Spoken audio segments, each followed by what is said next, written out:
Day off ko na simula ngayong gabi hanggang bukas. Kaya inumpisahan ko na ang aking mga gawain dito sa bahay. Ang aming kwarto nilinis ko na agad ngayong gabi. Hindi na ako makapaghintay ng kinabukasan. 2 linggo na rin akong hindi nakapagpalit ng bedsheet. At ayan, napakagulo na nga ng kwarto namin dahil sa batang makulit. Siya ang lahat ng nagkalat niyan. Makikita nyo naman yung mga unan, may damit pa. Meron pa diyang mga flashcards na binili ko pa nung magto 2 years old siya or 2 years old na siya noon para lang mahabol ko yung kanyang speech. Tinuruan ko siya ng mga kung paano sasabihin yung mga colors, letters, numbers. Yang asong yan, binili yan sa SM. 2 years na yata yan sa kanya. Pet, yan ang pet niya. Ang staff to yan. Yan, kasama yan sa mga kalat niya. Nakalagay yan dito sa may table. Then, siya ang may gawa niyan. Yung mga cards na yan, tinatapo niya pagtapos niyang gamitin. Kinakalat niya lang dyan sa kama. May fish. Yung fish na yan, binili niya ng tita mami niya para sa pusa ng tita mami niya. Pero siya na rin ang nagamit minsan. Nilalaro-laro niya. Hindi naman niya nalaro ng pusa ng tita mami niya. Kaya ayan, tinabi ko muna para makapaglinis pa. Papalitan ko ang bedsheet na yan.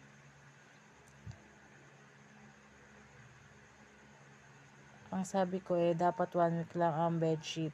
Pero since tinatamad ako magpalit, kada linggo, every 2 weeks na lang po ang pagpapalit ko. Yan, napakadami pa rin kalat. Nakikita nyo ba yung nasa sahig? Kalat niya po yan.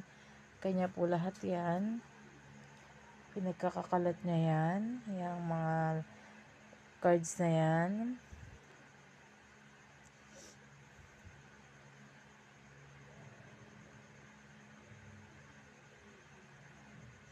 At ayan, tanggalin ko na yung bedsheet ng kama. Papalitan ko na siya. Yung bedsheet na pinalit ko mas malaki dyan. Pang full double na kama. 54 by 75. Pero yung kama ko na 54 by 75 nasa kapatid ko.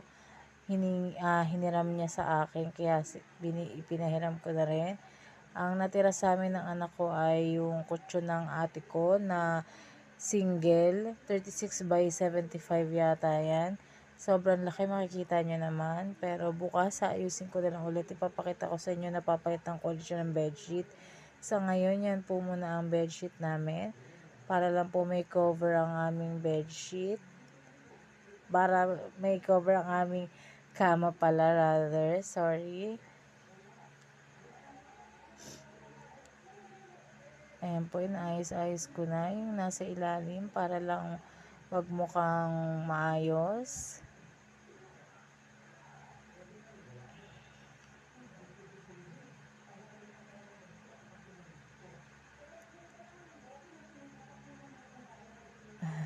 Tinamad na akong pulutin ng bedsheet pero pinulot ko din naman.